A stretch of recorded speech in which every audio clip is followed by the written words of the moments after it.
झारखंड की एक 15 साल की लड़की ने हाई स्कूल करते ही अपना क्लिनिक खोल लिया और केवल मर्दों का इलाज करके करोड़पति बन गई।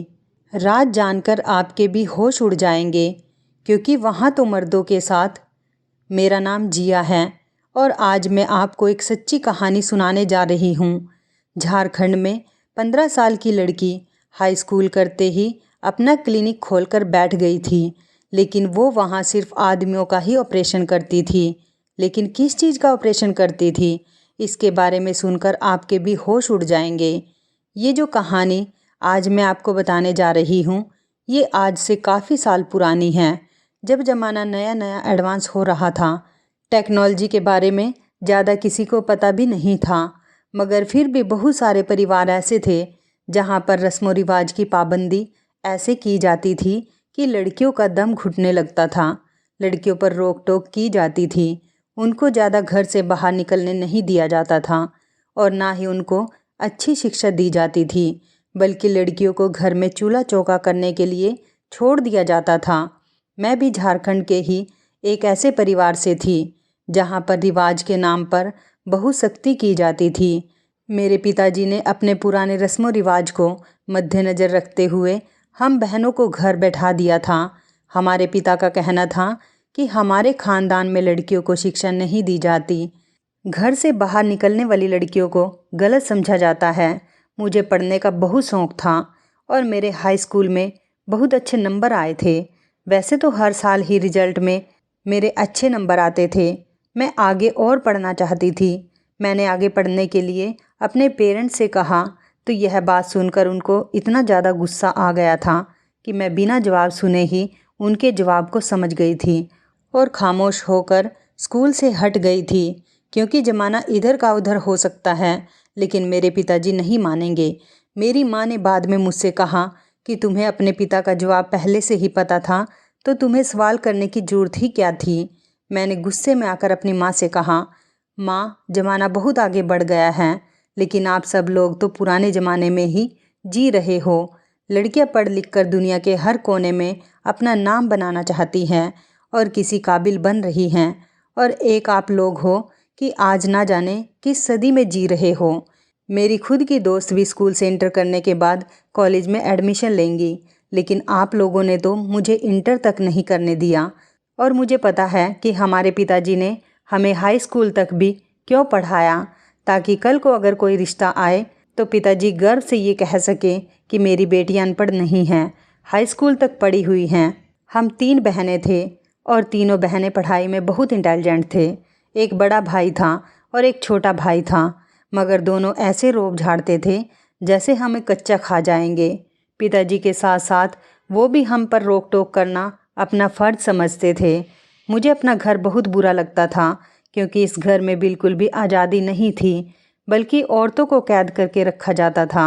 अपने घर का माहौल मुझे किसी पिंजरे से कम नहीं लगता था, इसलिए मैं जब भी देखती थी कि मेरे पिताजी या भाई घर पर नहीं हैं, तो मैं अपने कमरे की खिड़की से कूदकर अपनी फ्रेंड के घर चली जाती थी। मेरी फ्रेंड के घर का माहौल काफ़ी फ्री था। बहन भाइयों में भी आपस में बहुत अंडरस्टैंडिंग थी और बहुत ज़्यादा प्यार भी था। वो भाई बहन अक्सर आपस में हंसी मजाक करते रहते थे, इसलिए मुझे अपनी फ्रेंड पिंकी के घर जाना बहुत पसंद था। उसके पिता तो दूसरे शहर में काम करते थे, मगर रोज़ अपने बच्चों से फ़ोन पर बात किया करते थे, जबकि मेरे पिताजी को तो हम बहनों का अपने फ्रेंड्स के घर भी जाना पसंद नहीं था, इसलिए मुझे उनसे छुप कर जाना पड़ता था। उसी टाइम अगर पिताजी घर पर आ जाते थे और मेरे बारे में पूछते थे, तो मेरी बहनें बात को संभाल लिया करती थी। पिताजी से कोई ना कोई बहाना बना देती थी। इसी वजह से पिताजी का ध्यान ज़्यादा मुझ पर नहीं जाता था। उसके बाद हम तीनों बहनें बाद में खूब हंसते थे कि पिताजी को तो पता ही नहीं चला। एक दिन जब मैं अपनी फ्रेंड के घर गई, तो मेरी फ्रेंड कहने लगी, जिया, तुम्हें हमारी क्लास में नीतू याद है, जिसने हाई स्कूल के पेपर हमारे साथ दिए थे? मैंने कहा, हाँ याद है, क्यों, क्या हुआ उसे? तो वो कहने लगी, तुम्हें उसके बारे में एक ऐसी खबर बताऊंगी जिसे सुनकर तुम्हारे भी होश उड़ जाएंगे। इस नीतू ने हाई स्कूल करते ही अपना क्लिनिक खोल लिया है, जहाँ पर वो पेशेंट का ट्रीटमेंट करती है और ऑपरेशन भी करती है। अभी कुछ ही दिन हुए हैं उसे क्लिनिक खोले हुए। ये सुनकर सच में मेरे होश उड़ गए थे कि हाई स्कूल करके वो लड़की क्लिनिक कैसे खोल सकती है। मैंने कहा, पिंकी, मुझे तुम्हारी बात पर यकीन नहीं आ रहा। तो पिंकी कहने लगी, यकीन तो मुझे भी नहीं आया था, लेकिन ऐसा करते हैं कि किसी दिन जाकर देख कर आते हैं। मैंने कहा, सॉरी यार, मैं नहीं जा पाऊंगी क्योंकि मेरे पिताजी मुझे घर से बाहर नहीं निकलने देते। तुम्हारे घर पर भी मैं बड़ी मुश्किल से आती हूँ, तुम्हें तो सब कुछ पता ही है। पिंकी कहने लगी, किसी दिन अगर तुम्हारे भाई और पिताजी घर से बाहर किसी काम के लिए जाएं तो हम जल्दी से जाकर उसका क्लिनिक देख कर आ जाएंगे। मैं राजी हो गई थी। 2-3 दिन के बाद जब मेरे पिताजी और भाई किसी काम के लिए घर से बाहर निकले, मैंने अपनी बहनों से कहा कि माँ को मत बताना, मैं जल्दी ही घर पर वापस आ जाऊंगी। मैंने और मेरी फ्रेंड पिंकी ने अपने चेहरे को छुपाने के लिए मास्क लगाया हुआ था और दूसरे मोहल्ले की तरफ चलने लगे। हम दोनों को यह जानने के लिए ज़्यादा इंटरेस्ट इसलिए आ रहा था क्योंकि नीतू एक आम सी स्टूडेंट थी। अगर वो क्लास की टॉपर या फिर इंटेलिजेंट लड़की होती तो हम ये बात मान भी लेते, मगर ऐसा कुछ भी नहीं था। 1 साल पहले उसके हाई स्कूल की मार्कशीट मेरे साथ ही आई थी और उसके मुझसे काफ़ी नंबर कम थे, तो फिर ना जाने वो कैसे क्लिनिक खोलकर बैठ गई थी। ये तो बड़ी हैरत की बात थी। हम दोनों बातें करते हुए जल्द ही दूसरे मोहल्ले पहुंच गए थे। इससे पहले कभी हमने नीतू का घर नहीं देखा था, बस सुना ही था। इसलिए जब हमने एक औरत से नीतू के क्लिनिक का एड्रेस पूछा तो उसने हमें क्लिनिक का रास्ता बता दिया था। क्लिनिक देखकर हम दोनों की आंखें फटी की फटी रह गई थी क्योंकि क्लिनिक बहुत स्टैंडर्ड और आलीशान तरीके से बना हुआ था, जिसे देखकर लग रहा था कि इस पर खूब सारे पैसे खर्च किए गए होंगे। मेरी फ्रेंड पिंकी ने कहा, ये नीतू तो बड़े गरीब फैमिली से बिलोंग करती थी, जबकि स्कूल टाइम पर तो वो अपनी फीस भी टाइम पर नहीं दे पाती थी, तो फिर ये इतना महंगा और आलीशान क्लिनिक उसका है या फिर किसी और का। ये सब देखकर हैरान तो मैं भी बहुत हुई थी। मैंने पिंकी से कहा कि चलो अंदर चलकर नीतू से ही पूछते हैं। मैं और पिंकी क्लिनिक के अंदर जाने लगे तो वहाँ पर मौजूद औरत हमसे कहने लगी, तुम लोग अंदर नहीं जा सकती, ये क्लिनिक सिर्फ मेल पेशेंट के लिए ही है, फीमेल पेशेंट के लिए नहीं, इसलिए आप लोग यहाँ से चली जाओ। मैं और पिंकी ये बात सुनकर दंग रह गए थे कि ये क्या बात हुई भला, यहाँ पर सिर्फ मर्दों का ही इलाज होता है। अभी हम दोनों क्लिनिक के दरवाजे पर खड़े हुए यह बात सोच ही रहे थे कि मुझे सामने से मेरे पिताजी आते हुए नजर आए। मेरा तो शरीर कांपने लगा था। मैंने पिंकी से कहा, मुझे कहीं छुपा दो, पिताजी ने अगर मुझे देख लिया तो वो मेरी जान ले लेंगे। पिंकी ने जल्दी से मेरा हाथ पकड़ा और हम एक दीवार के पीछे छुप गए थे। मुझे लगा कि मेरे पिताजी को पता चल गया है कि मैं घर से बाहर हूँ, इसलिए वो मुझे लेने के लिए आए होंगे। मगर ये देखकर मेरे होश उड़ गए जब मैंने अपने पिताजी को उस क्लिनिक के अंदर जाते हुए देखा। ये नज़ारा देखकर तो मैं हक्का बक्का रह गई थी कि मेरे पिताजी को आखिर ऐसी कौन सी बीमारी है जो वो इस क्लिनिक में चले आए थे। मैं इस बारे में सोच ही रही थी, तभी अचानक पिंकी ने कहा कि चलो यहाँ से, किस इंतज़ार में हो कि तुम्हारे पिताजी तुम्हें आकर यहाँ से लेकर जाएं। मैंने पिंकी से कहा, तुमने देखा, पिताजी अभी क्लिनिक के अंदर गए हैं। वो बड़ी मासूमियत से कहने लगी, तो क्या हो गया, अंकल की तबीयत खराब होगी इसलिए वो उस क्लिनिक में चले गए होंगे। अब क्लिनिक खुल गया है इसलिए हमारे इलाके के आदमियों का तो फ़ायदा हो गया। उन्हें अब दूर किसी अस्पताल में जाने की ज़रूरत नहीं होगी और सारा इलाज यहाँ इस क्लिनिक में हो जाएगा। थोड़ी देर के बाद मैं पिंकी के साथ घर वापस आ गई थी और आते ही मैंने पिताजी का इंतज़ार करना शुरू कर दिया था, मगर वो पूरे 4 घंटे बाद घर वापस आए थे। मुझे पूरी उम्मीद थी कि पिताजी घर आते ही पहले पानी मांगेंगे ताकि वो दवाई खा सके, मगर ऐसा कुछ भी नहीं हुआ। पिताजी खाना खाकर बड़े मज़े से सो गए थे। मेरे पास फिर से बहुत सारे सवाल थे जो मेरे दिमाग में घूम रहे थे कि मेरे पिताजी तो कहीं से बीमार नहीं लगते, फिर वो उस क्लिनिक में क्या करने गए थे, और अगर उनको कोई बीमारी थी तो क्या उन्हें दवाई नहीं दी गई थी। मैं अब साफ साफ अपने पिताजी से बात नहीं कर सकती थी क्योंकि मेरे अंदर इतनी हिम्मत नहीं थी। इसलिए जब मैंने अपनी इस परेशानी के बारे में अपनी दोस्त से बात की तो उसने बड़े अजीब से एक्सप्रेशन बनाए और कहने लगी, मेरे भैया ने बताया कि वहाँ पर सिर्फ मर्दों का ही इलाज किया जाता है और इलाज अलग अलग तरीके से किया जाता है, दवाइयाँ भी नहीं दी जाती और ना ही इंजेक्शन लगाया जाता है। मैंने चौंकते हुए कहा, तो फिर इलाज कैसे होता है। पिंकी कहने लगी कि अब ये तो मुझे नहीं पता किस तरह से नीतू अपने पेशेंट का इलाज करती है। मैंने तो पिंकी से कहा कि तुम पेशेंट बनकर वहाँ चली जाना और पता करके आना, मगर उस क्लिनिक के अंदर जाना आसान बात नहीं थी। वहाँ पर 18 साल से कम उम्र के लड़के नहीं जा सकते थे और मेरा भाई तो अभी 14 साल का है। मुझे जो भी नई खबर मिलती थी उसके बारे में मुझे मेरी फ्रेंड ही बता दिया करती थी, वरना मेरा तो घर से बाहर निकलना ही मना था। मेरे पिताजी ने जब उस क्लिनिक में जाना शुरू किया था, उनके बिहेवियर में भी काफ़ी चेंजेस आने लग गए थे। अब पहले की तरह पिताजी गुस्सा भी नहीं करते थे, बल्कि काम पर से वापस आते ही अपने कमरे में जाकर लेट जाते थे और अब वो काम से भी लेट आने लगे थे। पिताजी का ध्यान जब घर से हटा तो मेरे भाइयों को भी अपने दोस्तों के साथ आवारागर्दी करने का मौका मिल गया था और वो भी घर पर देर से आने लगे थे। घर की तरफ अब किसी का भी ध्यान ही नहीं था। पिताजी तो अब जैसे किसी अलग ही दुनिया में रहने लगे थे। माँ हर बार पिताजी से पूछती रहती थी कि आपको क्या हो गया है और आप चुप चुप क्यों हो गए हो, आप काफ़ी बदले बदले से लगने लगे हैं। माँ को तो शायद पता ही नहीं था, लेकिन मैं जानती थी कि पिताजी रोज़ उस क्लिनिक पर जाते हैं और इसलिए उनके अंदर इस कदर बदलाव आ गया है कि उनको अपने आसपास होने वाले कामों के बारे में भी कुछ पता ही नहीं था। मैं बहुत हैरान होने लगी थी और ये जानना चाहती थी कि आखिर उस क्लिनिक में आदमियों के साथ ऐसा क्या किया जाता है कि उनकी फितरत ही बदल जाती है। एक दिन मैंने पिंकी से कहा कि चलो नीतू से मिलकर आते हैं, इसी बहाने उससे पूछ भी लेंगे कि वो ये सब कुछ क्या कर रही है। पिंकी मेरे साथ जाने के लिए तैयार हो गई थी। फिर एक दिन मैं और पिंकी नीतू के क्लिनिक पहुंच गए थे। उसके बाद मैंने क्लिनिक का दरवाज़ा खटखटाया तो सामने ही नीतू की मम्मी खड़ी हुई थी। वो हमें देखकर कहने लगी, तुम लोग जरूर नीतू से मिलने के लिए आई होंगी, लेकिन वो कुछ दिनों के लिए अपनी नानी के घर पर गई हुई है, कुछ दिनों बाद ही घर वापस आएगी। मैंने तो आंटी की बात पर यकीन कर लिया था कि वो घर पर नहीं होगी, लेकिन पिंकी मुझसे कहने लगी, नीतू की मम्मी हमसे झूठ बोल रही है। अगर नीतू कहीं पर गई होती तो क्लिनिक बंद होता, क्योंकि मैंने सुना है कि वही सारे मरीजों का ट्रीटमेंट करती है। तो फिर ऐसे अपने पेशेंट को छोड़कर कुछ दिनों के लिए वो कैसे जा सकती है? और अगर क्लिनिक खुला हुआ है तो इसका साफ साफ मतलब यही है कि नीतू अंदर बैठकर डॉक्टर बन के अपने खेल का मज़ा उठा सकती है। जैसे ही हमारी नज़र क्लिनिक के बोर्ड पर पड़ी तो ये देखकर तो हमारे होश उड़ गए थे। उस पर लिखा हुआ था, हर बीमारी का इलाज ऑपरेशन से सक्सेसफुल है। मैंने पिंकी से कहा, पिंकी ये हाई स्कूल पास लड़की ऑपरेशन कैसे कर सकती है? हमें इसके बारे में किसी को बताना होगा जो इस लड़की की पकड़ कर सके और इससे पूछ सके कि ये किस तरीके से ऑपरेशन करती है।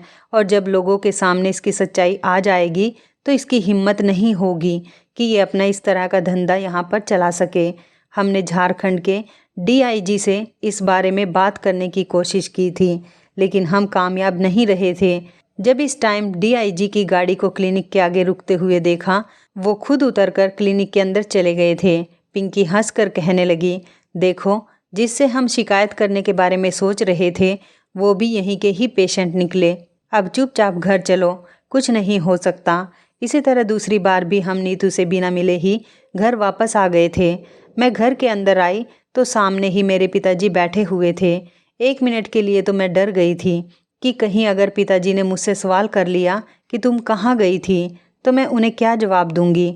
लेकिन अच्छा हुआ था कि उन्होंने मुझे देखने के बाद भी मुझसे कुछ नहीं कहा था। उसके बाद मैं सीधा अपने कमरे में आ गई थी, लेकिन क्लिनिक का राज अभी तक हमें पता नहीं चल सका था। मुझे लगता था कि हमें अब इस मैटर की जांच छोड़ देनी चाहिए और इस बात को भूल जाना चाहिए, मगर मेरी फ्रेंड पिंकी इतनी आसानी से बैठ जाएगी, मुझे इस बात पर बिल्कुल भी यकीन नहीं था। कुछ दिनों के बाद पिंकी हमारे घर आई तो मुझे बहुत परेशान नज़र आ रही थी। मैंने उससे पूछा कि क्या हुआ है पिंकी, तुम कुछ परेशान नज़र आ रही हो। अभी कुछ दिनों पहले ही तो तुम्हारी एंगेजमेंट हुई है, तब तो तुम बहुत खुश नज़र आ रही थी, तो फिर अब क्या हो गया है? इस तरह से तुमने अपना मुंह क्यों लटकाया हुआ है? पिंकी के एंगेजमेंट उसके पड़ोस में रहने वाले लड़के से ही अभी पिछले हफ्ते ही हुई थी और वो बहुत खुश थी क्योंकि उसकी लव मैरिज हो रही थी। लेकिन अब उसको इतना परेशान देखकर मुझे सुकून नहीं मिल रहा था और ना ही समझ आ रहा था कि वो इतनी परेशान क्यों हैं। तो मैंने उससे पूछ ही लिया, तो वो बताने लगी कि मैंने सुना है मेरा होने वाला पति भी नीतू के क्लिनिक पर ही जाता है। मैंने पिंकी से पूछा, क्या तुम सच कह रही हो? पिंकी की आंखों में आंसू आ गए और वो कहने लगी, हाँ मैं सच कह रही हूँ। मेरा फियांसी नीतू के क्लिनिक पर ही जाता है और हर 15 दिन में जाता है। मगर जब मैंने उससे पूछा कि तुम्हें क्या हुआ है, तुम क्यों जाते हो, तो वह मुकर गया। उसने मुझे कुछ भी नहीं बताया। मैंने पिंकी से कहा, मेरे पिताजी भी तो नीतू के क्लिनिक पर ही जाते हैं और इतने पैसे बर्बाद करके आते हैं। ना जाने ये नीतू मर्दों के साथ क्या कर रही है, ऐसा क्या घोल कर उन्हें पिला देती है। पिंकी मुझसे कहने लगी, अब तो ये सच्चाई का पता लगाने का टाइम आ गया है। अब हम ऐसे खामोश नहीं बैठ सकते। मेरे पास एक प्लान है। हमें इस प्लान पर फोकस करना होगा क्योंकि इसके लिए हमें रात के 11 बजे घर से बाहर निकलना होगा। मैंने कहा, रात के 11 बजे तो घर से बाहर निकलना बहुत मुश्किल है, लेकिन मैं कुछ न कुछ करके घर से निकल कर आ जाऊंगी। रात के 10:30 बजे मैं माँ पिताजी के सामने अपने कमरे में आकर लेट गई थी और कुछ देर तक इस तरीके से एक्टिंग करने लगी कि मैं सो रही हूँ। उसके बाद जब 11 बजे तो मैं खिड़की से कूदकर पिंकी के घर चली गई थी। पिंकी ने मुझे एक बड़ी सी चादर ओढ़ने के लिए दी और कहने लगी, हम इसे ओढ़कर चलते हैं ताकि हमें कोई पहचान ना ले। पिंकी के घर वाले भी सब सो रहे थे। गली में दूर दूर तक कोई नज़र नहीं आ रहा था। पिंकी और मैं जल्दी ही क्लिनिक वाले मोहल्ले में चले गए थे, लेकिन क्लिनिक के अंदर जाने के बजाय पिंकी ने मुझे वहीं बाहर छुप कर बैठने के लिए कहा। मुझे लगा कि शायद पिंकी अपने फियांसी को रंगे हाथों पकड़ना चाहती है, मगर ये ख्याल गलत साबित हुआ था। हमें वहाँ छुप कर बैठे हुए 10 मिनट ही हुए थे जब हमने क्लिनिक की रिसेप्शन वाली औरत को गली में आते हुए देखा। पिंकी मुझसे कहने लगी, चलो हमें इस औरत को गली के अंदर आते ही पकड़ लेना है। हम बहुत सावधान होकर उस औरत का पीछा करने लगे। मुझे कुछ भी समझ में नहीं आ रहा था कि पिंकी के दिमाग में क्या चल रहा है। आखिर उस औरत का पीछा करने से हमें सारे राज का पता कैसे चल सकता था। गली के मोड़ पर मुड़ते ही अचानक ही पिंकी ने उस औरत को आवाज़ दी तो वो रुक गई और वो लड़की हम दोनों को देखकर पहचान गई थी। कहने लगी, तुम दोनों इतनी रात को यहाँ इस वक्त, सब ठीक तो है ना? जवाब देने से पहले ही पिंकी ने उसके हाथ में कुछ पैसे रख दिए और कहने लगी, जो मैं तुमसे पूछूं उसके बारे में मुझे सच सच बता देना। वो औरत पैसे देखकर खुश हो गई थी और कहने लगी, पूछो क्या पूछना चाहती हो? मेरी फ्रेंड पिंकी कहने लगी कि हमें इस क्लिनिक के बारे में सारी डिटेल चाहिए और इसके बारे में हमें तुम ही बता सकती हो। तो बताओ क्या होता है इस क्लिनिक के अंदर और कौन कौन आता है इस क्लिनिक में? वो औरत डिटेल के साथ बताने के लिए तैयार हो गई थी। कहने लगी, वैसे तो मुझे सख्ती से मना किया गया है कि मुझे किसी को भी क्लिनिक के बारे में कुछ नहीं बताना, लेकिन मैं फिर भी तुम लोगों को बता देती हूँ जितना मुझे पता है। ये तो तुम लोगों को भी पता है कि इस क्लिनिक के अंदर सिर्फ आदमियों का ही इलाज किया जाता है, तो ये जान लो कि इस मोहल्ले के सारे आदमी, बल्कि इस पूरे इलाके के सारे आदमी अपॉइंटमेंट करवाने के लिए ही बेताबी से तैयार रहते हैं। जो ज़्यादा पैसे देता है मैं उसका नंबर पहले लगवा देती हूँ और बाकी के लोग अपना नंबर आने का इंतज़ार करते हैं कि कब उनका नंबर आए और वो अपना ट्रीटमेंट करवा सके। एक बात तो मुझे भी बड़ा हैरान करती है, वो ये है कि ये 15 साल की नीतू इतनी कम उम्र के होने के बावजूद भी आदमियों का ट्रीटमेंट किस तरह से करती है। मैंने बड़ी बेचैनी से उस औरत से सवाल किया, अच्छा तो आप अंदर जाकर नहीं देखती कि वो कैसे इलाज करती है? वो कहने लगी कि मुझे अंदर जाने की परमिशन ही नहीं। मेरा काम बस इतना है कि मुझे रिसेप्शन पर बैठकर पेशेंट का नंबर लगाना होता है कि किसका नंबर कब आने वाला है। जिस आदमी का नंबर आने वाला होता है वो दरवाजे के दूसरी साइड से घर के अंदर चला जाता है और वो दरवाज़ा नीतू की माँ अंदर से बंद कर लेती है ताकि मैं घर के अंदर ना जा सकूं। पिंकी ने मायूस होकर पूछा, इसका मतलब तुम इसके अलावा और कुछ नहीं जानती? तो वो कहने लगी, नहीं, लेकिन मैं इतना ज़रूर जानती हूँ कि जो भी आदमी इलाज करवाने के लिए आते हैं उनको कोई परेशानी नहीं होती, वो बिल्कुल ठीक होते हैं। यहाँ तक कि उनको तो हल्का सा बुखार भी नहीं होता। मुझे तो शक है कि इलाज के बहाने अंदर कुछ और हो रहा है। 1-2 बार मैंने पता करने की भी कोशिश की थी तो उन माँ बेटी ने मुझे डांट दिया और कहने लगी कि अगर आगे से तुमने जासूसी करने की कोशिश की तो हम तुम्हें नौकरी से निकाल देंगे। इस नौकरी से मेरा घर चलता है और मेरे छोटे छोटे बच्चे, बस उन्हीं के खातिर मैं खामोश रही। अगर मुझे नौकरी से निकाल दिया तो मेरे बच्चे भूखे रह जाएंगे, क्योंकि मेरा पति भी नहीं है। उस औरत से हमें सिर्फ इतनी ही इन्फॉर्मेशन मिल पाई थी। मैं और पिंकी वापस आ गए थे। पिंकी बेचारी अपने फियांसी को लेकर बहुत परेशान हो रही थी कि उसके फियांसी को तो कोई बीमारी ही नहीं, तो फिर वो क्लिनिक पर क्यों जाता है। मैंने उसे तसल्ली दी कि सच छुपा नहीं रह सकता, एक न एक दिन सामने ज़रूर आ जाएगा। मैं अपने घर वापस आ गई थी। पिंकी की परेशानी देखकर मुझे भी अपने पिताजी के लिए परेशानी होने लगी थी, क्योंकि मेरे पिताजी भी तो वहाँ जाते थे। वैसे मेरे पिताजी लड़कियों और औरतों के मामले में बड़े सख्त और कड़क थे। वो अपने घर की औरतों को घर से बाहर तक नहीं निकलने देना चाहते थे, लेकिन खुद अपनी बेटी की उम्र की लड़की के क्लिनिक पर ना जाने क्यों भाग भाग कर जाते थे। पिताजी का चेहरा तो पहले से ज़्यादा पीला पीला सा लगने लगा था। उनके कपड़े पहनने के स्टाइल में भी काफ़ी बदलाव आ गया था। मैंने सोचा कि इस बारे में माँ को बता दूँ, लेकिन ये जानकर मुझे बड़ा धक्का लगा था कि मेरी माँ तो इस बारे में पहले से ही जानती थी। वो एक दिन पिताजी से बातें कर रही थी जो मैंने सुन ली थी। माँ रोते हुए कह रही थी कि आखिर आप मुझे सच क्यों नहीं बता देते, आप उस क्लिनिक में भाग भाग कर क्यों जाते हो। पिताजी गुस्से में आकर कहने लगे, बीमार हूँ इसलिए वहाँ पर जाता हूँ, वरना मुझे कोई शौक़ नहीं है वहाँ पर जाने का। माँ कहने लगी, मुझे सब पता है कि आप कितने बीमार हैं, मैं अच्छे से जानती हूँ। ये सब आपके वहाँ पर जाने के बहाने हैं। न जाने क्या हो रहा है वहाँ पर, जो आप वहाँ पर जाने के लिए बेताब रहते हो। उस टाइम माँ पर मुझे बहुत तरस आया था। बेचारी माँ को ना जाने क्यों सारी ज़िंदगी सुकून नसीब नहीं हुआ था। अगले दिन मुझे पिंकी मिली तो बड़े गुस्से में लग रही थी और वो मुझसे कहने लगी कि कुछ भी हो जाए आज मैं इस नीतू से मिलकर ही रहूँगी और उससे पूछेंगे, क्योंकि उसने सारे मोहल्ले के मर्दों को अपने पीछे लगा रखा है। वो बहुत गुस्से में थी, इसलिए मेरे मना करने के बावजूद भी वो नहीं रुकी और क्लिनिक की तरफ चली गई थी। मजबूरन मुझे भी भागकर पिंकी के पीछे जाना पड़ा था।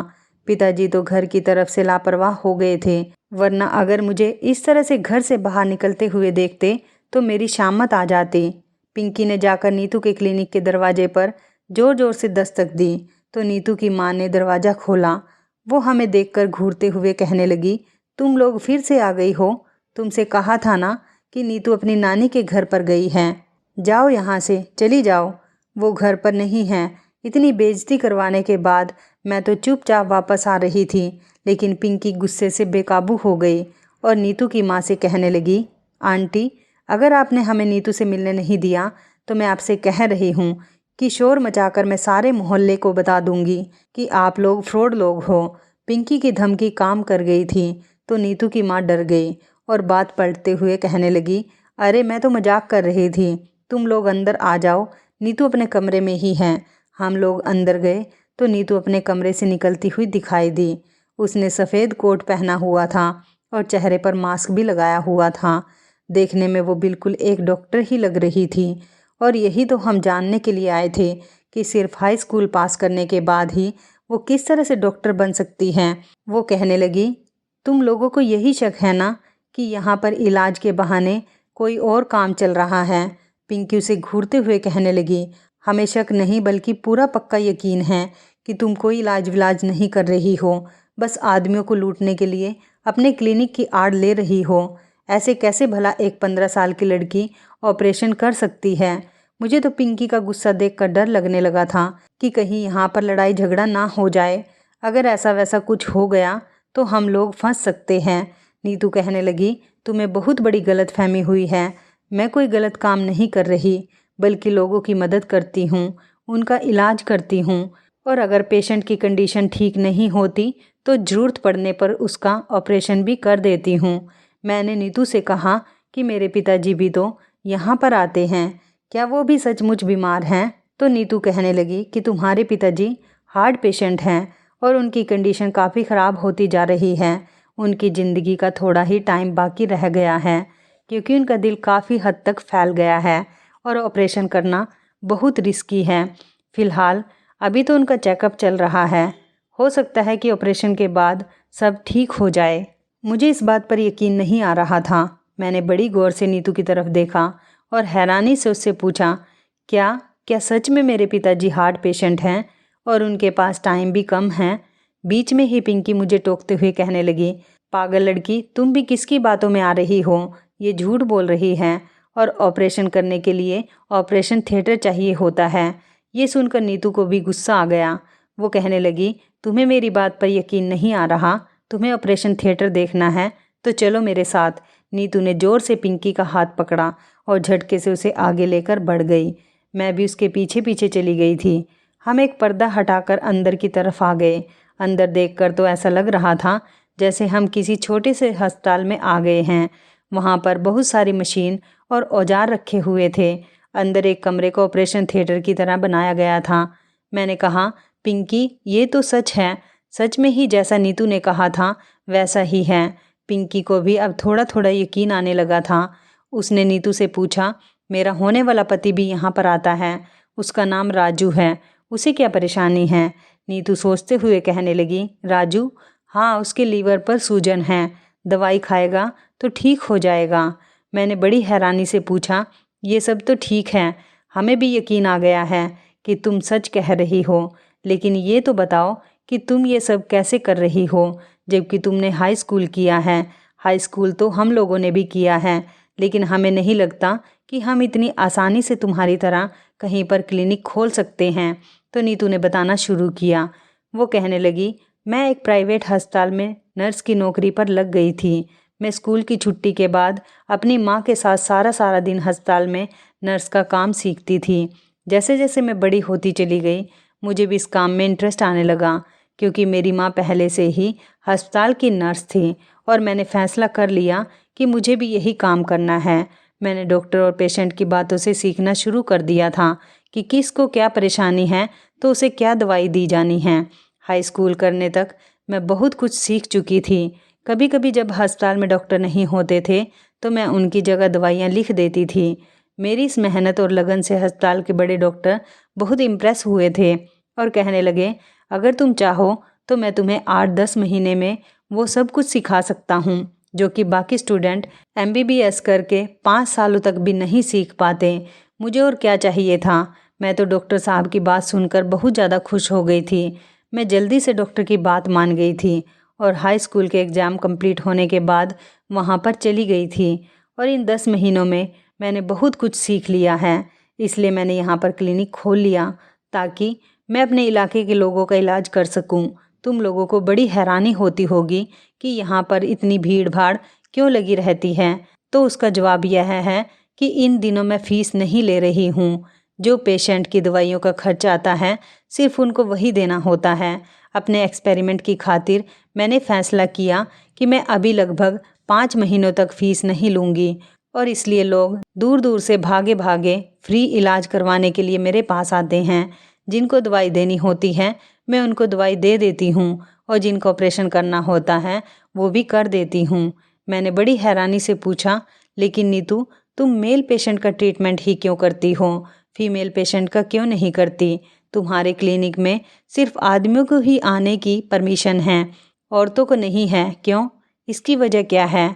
तो वो कहने लगी, इसमें कोई ख़ास बात नहीं, बस ऐसे ही मैंने सोचा कि शुरू के 5 महीने तक मैं सिर्फ आदमियों का ही इलाज कर लेती हूँ, उसके बाद औरतों का भी शुरू कर दूँगी। उससे सारे सवाल जवाब करने के बाद तो मुझे काफ़ी सारी तसल्ली हो गई थी, मगर पिंकी के चेहरे को देखकर न जाने मुझे ऐसा क्यों लग रहा था कि वो अभी तक कुछ अनकंफर्टेबल सी है।